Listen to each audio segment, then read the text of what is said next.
A very good evening and a warm welcome to all the listeners and viewers to another brand new episode of the Extended Panel. Joining us today, we have St Kilda AFL player and former Kilkenny All-Ireland minor hurling winning captain, Darragh Joyce. Darragh, it's great to have you on the show. Yeah, thanks very much, lads. Looking forward to the chat. And also joining me this morning, I have colleague of the Extended Panel, Jimmy Maher. Jimmy, I know you're really looking forward to the interview with Darragh. Yeah, Shucks, absolutely. Delighted to have Darragh on the show today. Really looking forward to getting insight, I suppose, into his career so far and his progression into the St Kilda senior squad. So yeah, absolutely looking forward to this. 100%. And Darragh, I suppose I know you decided to stay in Australia during the crisis and the pandemic, but how's all over there now? Yeah, it's really good actually. Yeah, it's starting to get back to normal. The other day, last weekend, like pubs and cafes started opening to small crowds again. So, normal life is slowly starting to resume. But unfortunately, we're still under the pretty strict restrictions. We're only allowed pretty much go to the supermarket and go outside for exercise and go to training as such. We're not allowed to have any guests over for dinner at the moment just because the AFL are trying to get the season kicked off. So they did that successfully last night, but this is the first round of games this weekend. So hopefully no hiccups and they relax our restrictions pretty soon. 100%. I bet you're delighted to be back, but we'll say, obviously, with your season being, temporarily shut down, you had to keep training away yourselves. Were you given kind of individual training programs through the time, or were you just kind of left for a bit of a break?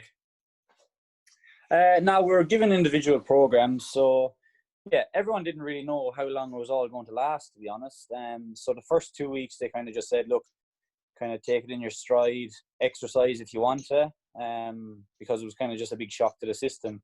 So I remember the last day we were at the club, everyone cleared out the gym and took as much equipment at home in their cars as they could.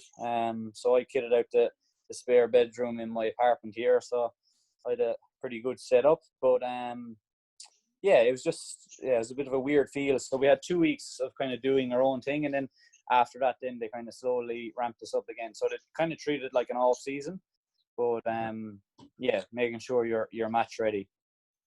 Brilliant. And I know we were talking off air there about how you decided to stay in Australia, but have you had much contact with the family back at home and how they're getting on with the pandemic? Yeah, no, we keep probably more contact than usual now, because we usually just catch up once a week and Mum and give me a ring and give me all the gossip around Roar and Stieg. But we catch up probably a couple of times a week on the video chat. They've had to learn how to use Zoom as well. So all is well back home. I think back home is pretty good out in the countryside. So they're busy away. You're the youngest of three brothers, Darragh, Connor and Kieran and yourself. I suppose sport, I know you from being coaching in primary school and stuff like that, but I know sport was a huge part of your life growing up. Yeah, it was massive. The minute you go into the Roar National School, you'll probably have a hurl in your hand or a soccer ball or rugby ball or anything like that. So that's probably how you make your friends out in the countryside, is through sport and that. And I probably started hurling when I was 5, maybe 6, going around with a big helmet on my head like a fishbowl. But that's where everything starts, especially in small villages. That's the whole community revolves around it. Exactly. And your brother Kieran would have played minor and under 21 growing up. I know you were probably around 9 or 10 when he won that under 21 All-Ireland against Tipperary in 08. It probably gave you something, that you wanted to achieve yourself. It probably showed you that, I'd love to have the opportunity to represent Kilkenny someday myself. Yeah, exactly. Kieran was always, every weekend we'd be going to watch him play, and he was really a driving force in underage teams, especially with the Roar. And then when he was making the Kilkenny minor and going to Croke Park, it was my first time going to Croke Park and going into the stadium to see Kieran play, and it was pretty surreal when I was probably 9 or 10, as you said.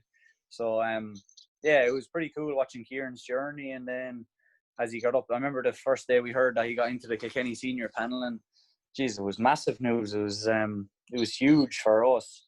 So we're just so delighted for him, because you see the work that he puts in away from training and that. So Kieran's journey has been very good, and he's probably lived out his childhood dream, and I probably wanted to follow suit, but then my path kind of changed a little bit. Absolutely, absolutely. And before, I suppose you took the journey to Oz. You ended up playing minor yourself for 3 years for Kilkenny, 13, 14, and 15, and you won that minor A championship with Rower and Steag in 13. I know that was a massive achievement for your club, and then in 14 you went on to captain Kilkenny in the minor. You had a couple of great years there, Darragh, between that time. Yeah, my dad always says they were probably the best years of his life, watching everything unfold. For the Roar to win the minor was massive, because I suppose when you're growing up like under 12, 14, 16, you come up against the city teams, and geez, we took some hockey in over the years, because Dad was coaching us as well, so he'd coming home with his hands in his head a few times. But yeah, against the city teams we always used to take a pounding, but once we got up to that under 18, then it was just a massive achievement.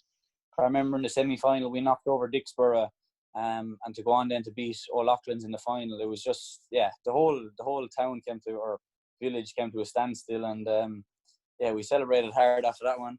And then the intermediate team then went on to win the following week. So yeah, it was a huge year for the club.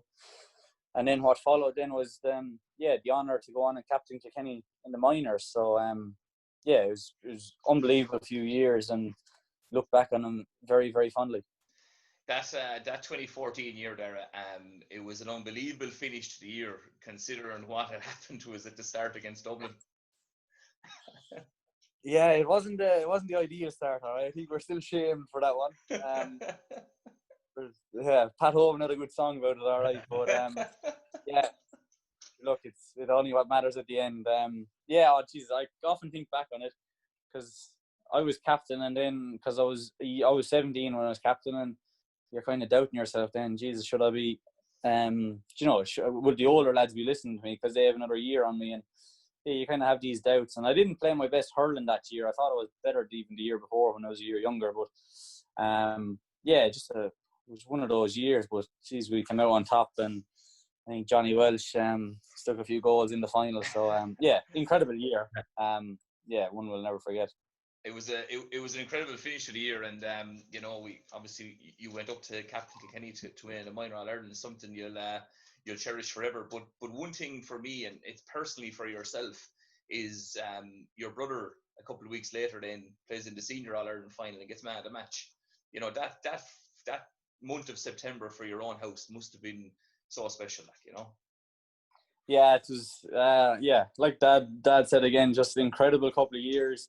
So we won, and then the seniors drew after, and that kind of, I'm not sure if it spoiled the party or probably added to the party, because it was all about us then going back to the City West. But yeah, it was a weird type of feel, but I think we took the bright side of it and extended our celebrations for another couple of weeks. But yeah, to see Kieran then come on, because he didn't start the first final, and to get his chance then, and yeah, he kind of told me, I think he told me on the Tuesday night in the lead up to the game that Cody was getting him ready to hand him a tape at the Bonner-Mar, and then I had to try and keep it a secret, which I was so excited for him.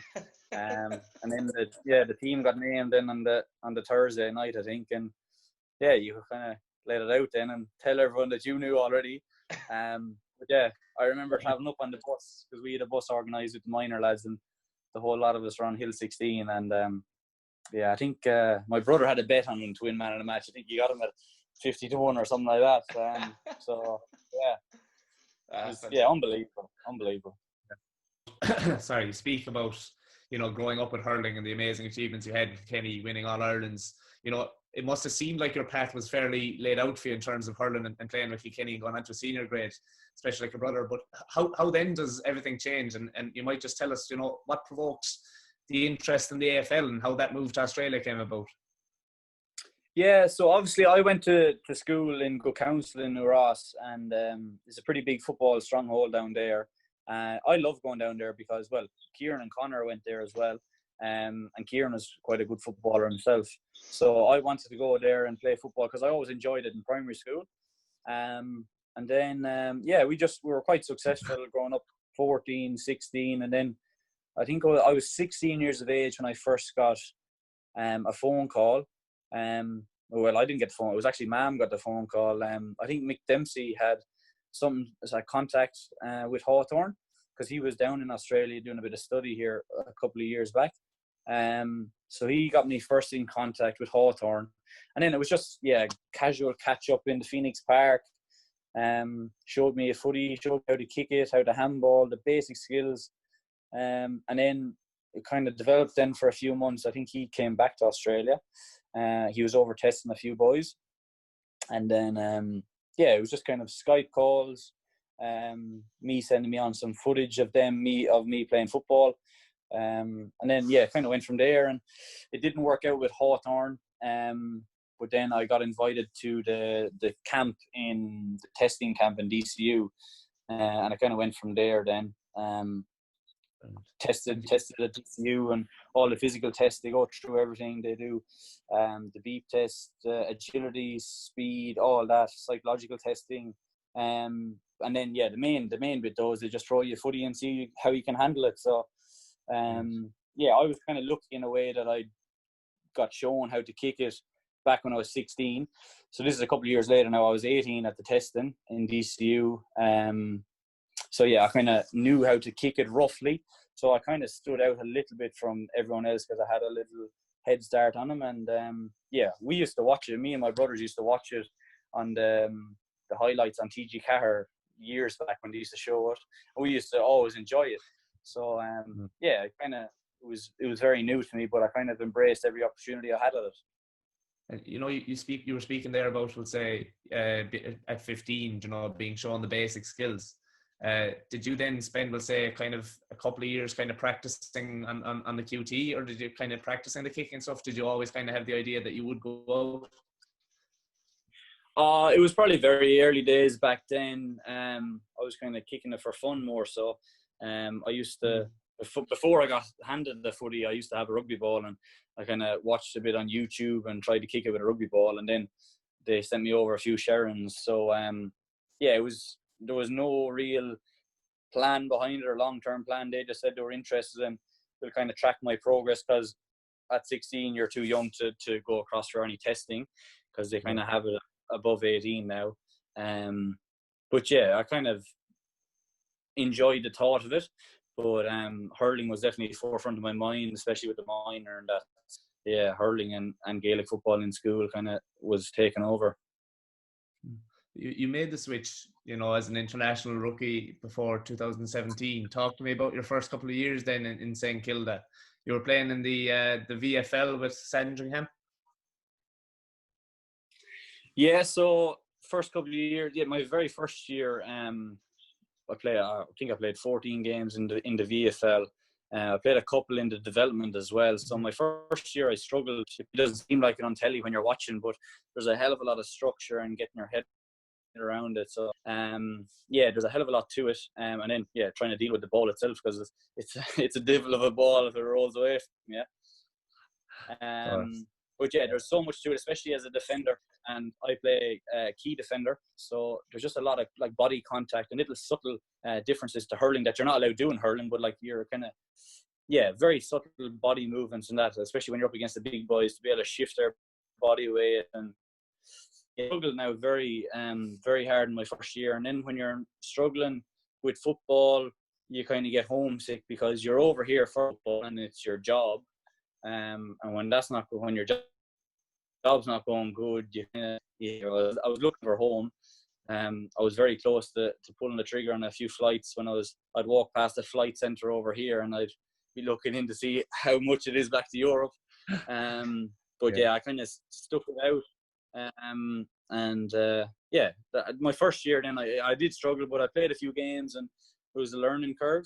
And my second year then I just came back and I kind of knew what everything was all about. I knew what was ahead of me in pre-season. So I came back flying fit, ready to go. And I kind of hit the ground running then and put myself into contention for a debut in my second year. Brilliant. And I suppose, Darragh, from working with you before, one of the biggest things I would say about you is that you were always willing to learn, that you were always willing to evolve and constantly learn. And I've no doubt it was the same when you went to Australia. But can you give us an insight into your training schedule? Like, what's your day-to-day routine like in Australia? Yeah, probably different because there's two very different parts of the year. There's a pre-season, there's a hell of a lot of training. So the pre-season schedule probably looked like main days, Monday, Wednesday, Friday. They'd be your big days where you'd get in. So on a Monday morning, you'd probably get in at 7 o'clock in the morning, get your physio and strapping and massage all done, because you have to strap your ankles before every session, because you know you jump in the air, but you can get contact in the air, so they're always scared of a rolled ankle. So you get all that done in the morning. Then you'd probably have your team meeting around 8 o'clock. Probably go for an hour, because they start implementing the game plan as the pre-season goes on and what you want to work on. Then from 9 o'clock, then you probably have a half an hour to get yourself ready, movement prep. Just to get the body feeling good and be ready to hit the ground running the minute you get out in the field. Then in the midst of pre-season, come December, January, you could be out on the field for up to 3 hours. They're big sessions and probably 12 to 14 kilometers in a session. So that'll be the main session. You come off the track then, and you get your ice baths and your recovery and your more massage. Then you get your lunch. Then you have your weight session in the afternoon. So some days there you might get in at 7 and you might leave till 5 o'clock in the evening, because you'd have different meetings in the afternoon and catching up with your development coach, and then you have to do extra touch in the afternoon as well. So they can be long days. Then on a Tuesday, then we'd kind of have an extra conditioning session. So we could start at 7 a.m. in the pool. Could be swimming a kilometre to 1.5 kilometres in the pool. And then we used to, my first couple of years, we used to do boxing sessions. Just extra conditioning, off leg stuff that gets you fit, but it doesn't tax your legs. And then, so that was, we used to do boxing my first couple of years. And then the last couple of years, we've been doing wrestling. Kind of jiu-jitsu, just to get the body used to tackling and get the neck right. So they're tough sessions. So then a Wednesday is another main session. Thursday would be day off. Friday another main session, and then Saturday would be kind of a weight session just in the morning for a few hours, and you'd have the weekend off then after that. But you'd probably, so you have 3 main pitch sessions.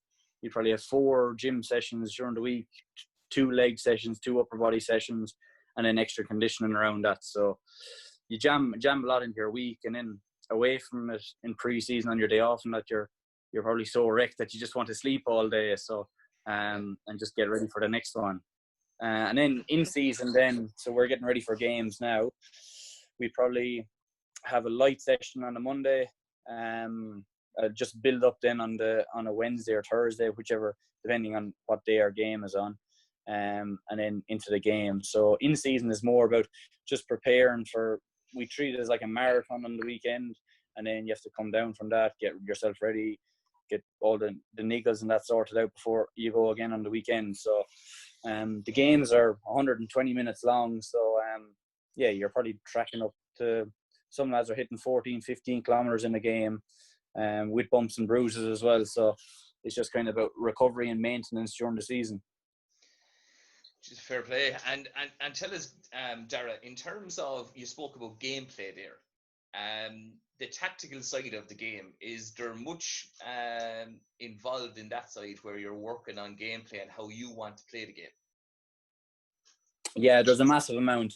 I'm probably lucky in a sense that I just swing between being a defender and forward. So I'm a swing man, so I jump forward every now and then.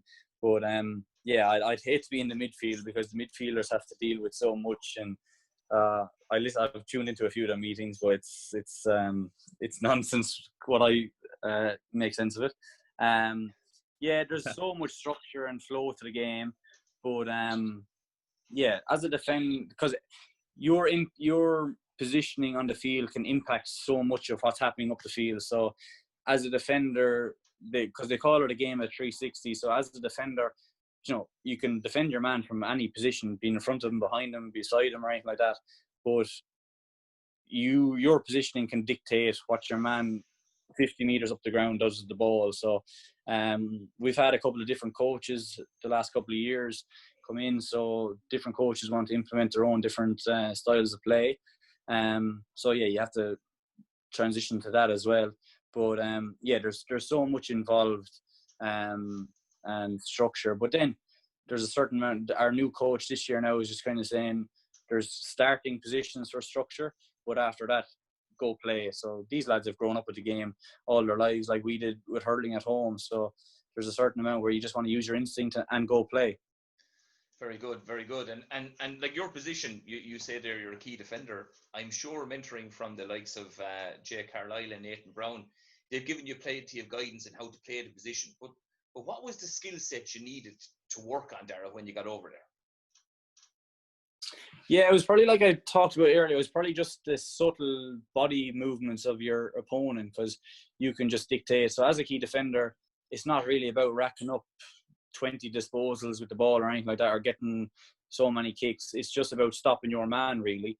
So I struggled with it at the start because, you know, I've kind of grown up hurling and I've kind of always been in positions where I'm always in the mix, whether centre back, midfield, or centre forward. Whether transitioning to a game where you're not really involved in the game, but you're just kind of stopping your man. I found that mentally a hard switch. But then I just had to think about it. It's a professional sport. You look at NFL, there's lads getting paid in NFL just to push blokes out of the way and not touch the ball at all. So I kind of had to make a little mental switch like that. So yeah, it's just the little intricacies of body positioning and how you can dictate your opponent and how you can stop him and shift him underneath the ball, which I found very difficult, because at hurling, of course, you're not allowed pushing the back, or, you know, it has to be shoulder on shoulder contact to hit him a good one. But here you can just, you can use your body a lot more. It's more physical. Very good, excellent. And I know we'll touch on it later on when you played in 2018 and you made your debut. But one thing that struck me from videos of that is there's a great togetherness among your team. There's a great spirit among your team. I'd say the culture within the club, Darragh, it's a special place to be involved in. Yeah, absolutely. I found it hard because there's a lot of high-fiving and bum tapping and that kind of thing over here, which you don't get at the hurling. So it's all about kind of getting around and creating energy, because, you know, you're doing pretty much the same thing every week. So you're doing this pretty much the same warm-up and that. So it can get monotonous. So you have to just kind of think of new ways to create energy and get everyone up and about. But yeah, the culture of the club is the club is obviously trying to improve each year. So there's new people coming in, and this year we've really struck with a good balance of creating a culture, and new people have come in and with new ideas and that. So it's a great place to be, and it's a real family environment. Because my parents absolutely love coming down here, because they're made feel so welcome when they come into the club and that. So it's a real family orientated club, and it's fantastic to be a part of. And say, Darragh, like you've built a new, I know the club have built a new 40 million headquarters, with, say, you know, they've state of the art. Can you give us an idea as to what that complex entails? I've no doubt it's something something unique, you know.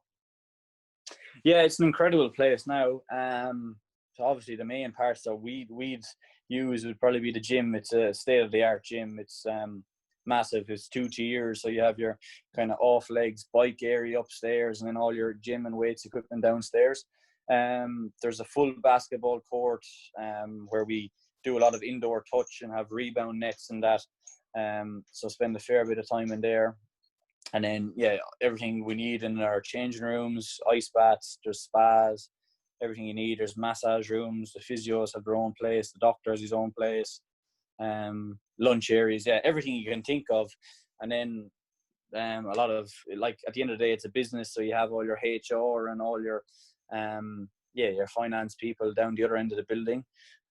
It's pretty quiet at the moment because a lot of people are not allowed to work in there anymore. It's pretty much strictly players. So there's it's pretty much 60 people now allowed in there. There's the 45 players and a certain amount of staff. So it's a big building now with just only the sports people in there, which is a bit bizarre. But yeah, state of the art building, and when everyone gets back to work, it takes over very well. Excellent, fair play. And you talk about there, would say the intensity of your training schedule, and the precision and the detail of your training routine, and what you're going over. Obviously there's a huge difference, I'd imagine, between, we'll say, the professional and amateur setup of the GA compared to things over there. Yeah, look, there is a fair difference, because like at the end of the day, that's what we're here to do. We're here to perform on the weekend and get ourselves to our physical and mental best to perform each week. So like I can go home during the day after a session and have a 40-minute nap or whatever I want to do during the day, and I'm having, there's food laid on for me after training that I can get into me straight away, and all the recovery supplements you need, everything's laid on for you. So you're getting 2 massages a week, which I'm sure the JA boys would love at home. So like when I first came over, I just thought, how good is this? You're spoiled for choice here.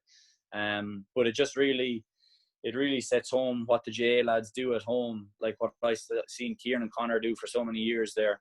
I did myself with the minor. You'd finish school at 4:00, and Joe Pike could come down and collect us in the car and help the minor training, and like I wouldn't get home till 10:00 and then have to do the homework on the bus into school the next morning. So what the JA lads do at home is incredible, and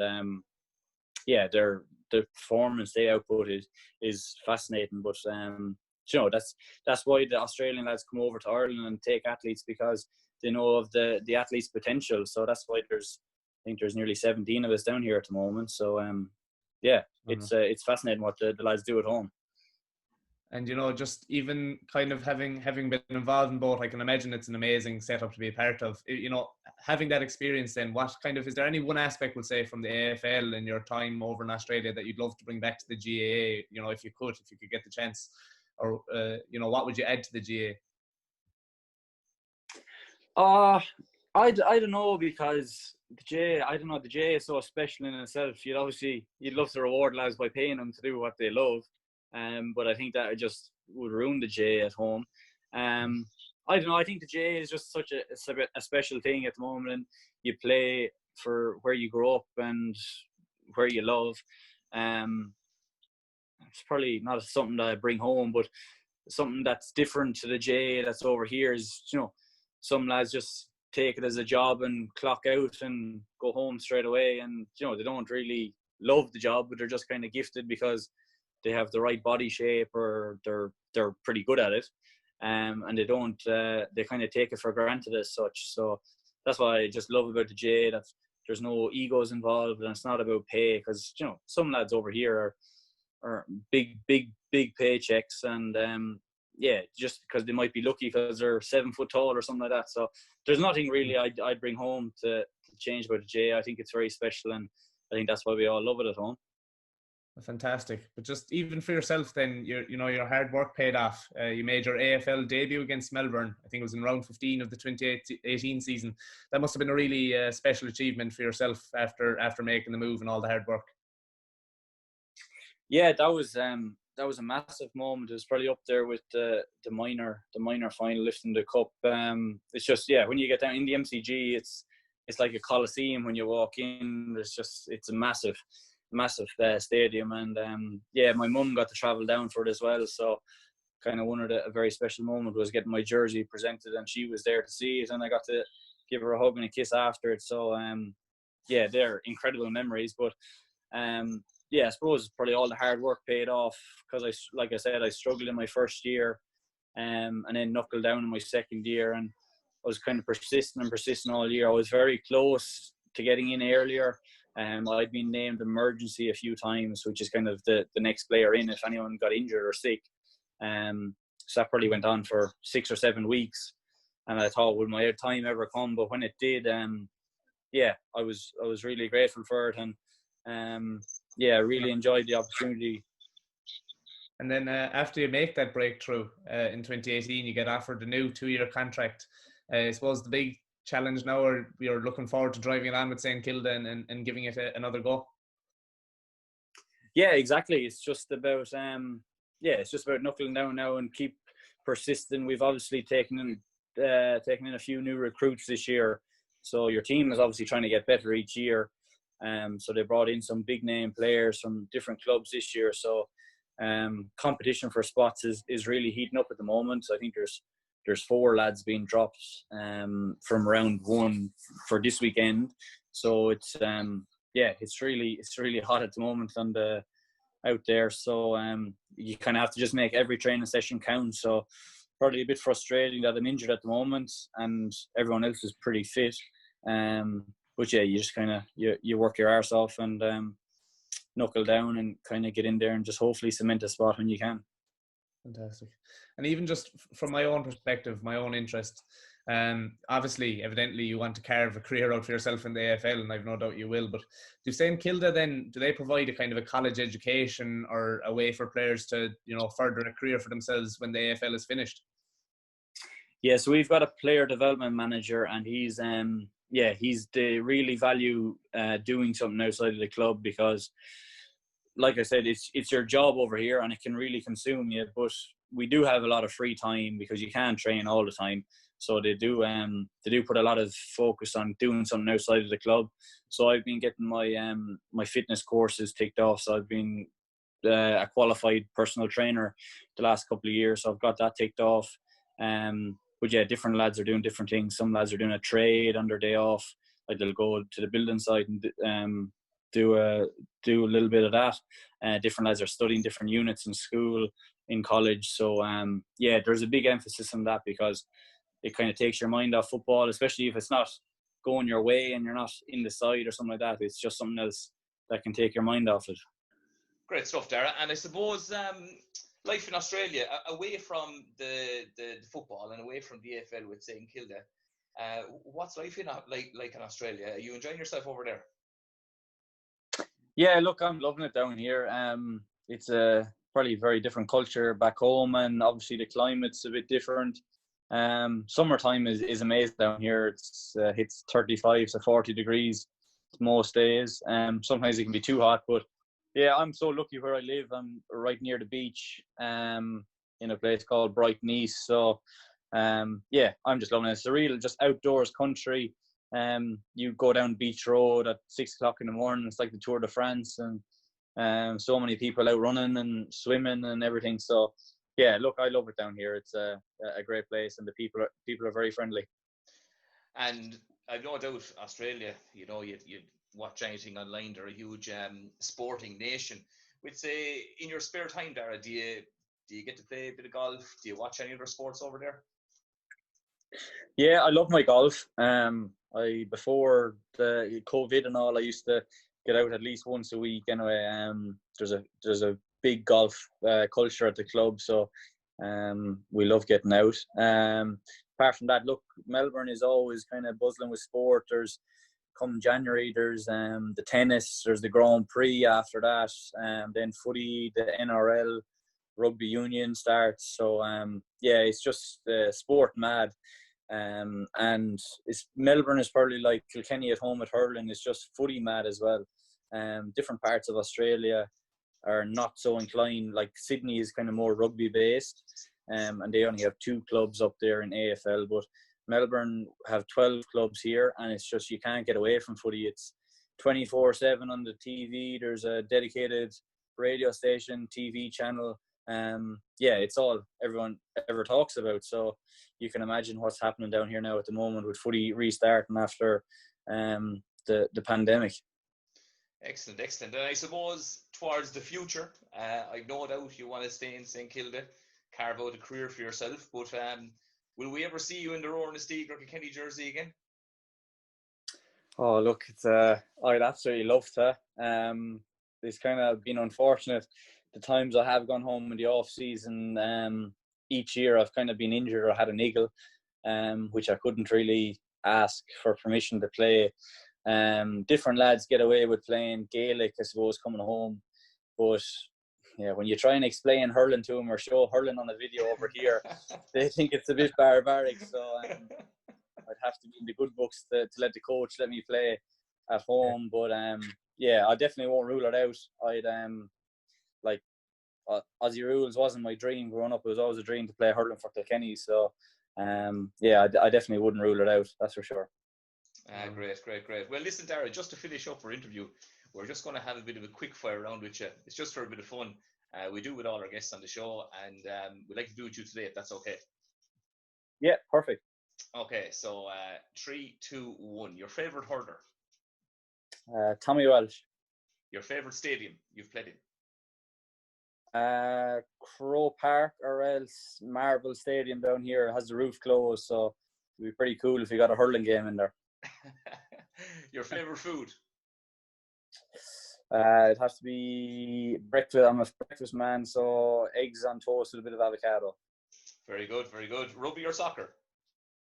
Rugby. Instagram or Twitter? Instagram. Cody or Hogan? He'd have to be hoping for his post-game antics with the guitar. All-Ireland Hurling Champions 2020 and the Football Champions 2020. Kilkenny for the hurling, and since it's the year that's in it and it's been crazy so far, I'd have to go Mayo for the football.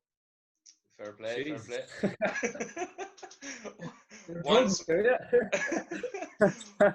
One sporting occasion you'd love to go to? The Rugby World Cup final. Very good. One thing you miss about Ireland? Getting together on a Sunday evening with the family, the whole family. Great stuff. Final one. Your favourite podcast? It has to be the extended panel, I reckon. Fair play to you.